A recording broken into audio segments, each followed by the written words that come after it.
আজ 27 এপ্রিল।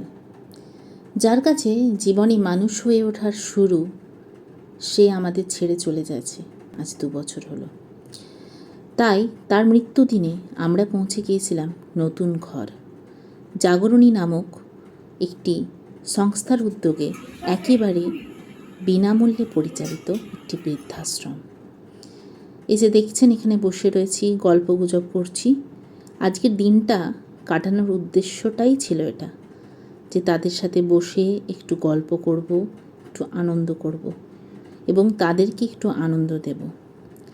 যৎসামান্য আমার সাধ্যমতো একটু দুপুরের খাওয়া দাওয়ার ব্যবস্থা করেছিলাম এবং এই যে একদম প্রথমেই দেখলেন, যৎসামান্য কিছু জিনিস যা আমার সাধ্যের মধ্যে আছে তাই ওনাদের কাছে নিয়ে গেছিলাম উপহার হিসেবে।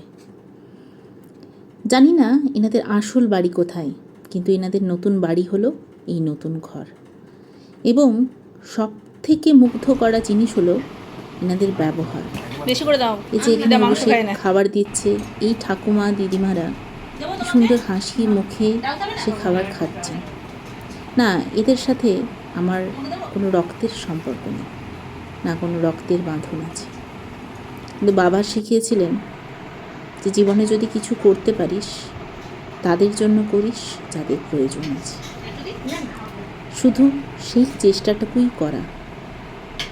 বাবা চলে গেছে তো কী হয়েছে, আর কিছু না হোক, মানুষ হওয়ার শিক্ষাটা আমাকে দিয়ে গেছে। জানি না কতটা কি করতে পারবো বা কতটা কি আছে, তবে এইটুকু আশীর্বাদ করো বাবা, যাতে এরকম মানুষদের পাশে আগামী দিনেও থাকতে পারি। ওনাদেরকে এইভাবে খাবার বেড়ে দিতে এতটাই আনন্দ লাগছে, সেটা বলে বোঝানোর ভাষা আমার কাছে নেই। এবং তাদের খাওয়ার মধ্যে এই যে তৃপ্তি, তারা যে আমি যখন খাবার বেড়ে দিচ্ছি তারা যে তৃপ্তি করে খাচ্ছে, এটাই আমার জীবনের পরম পাওয়া। হ্যাঁ, আমি এনাদের হয়তো বেশি কিছু করতে পারিনি, তবে যতটুকুই পেরেছি ততটুকুই করেছি।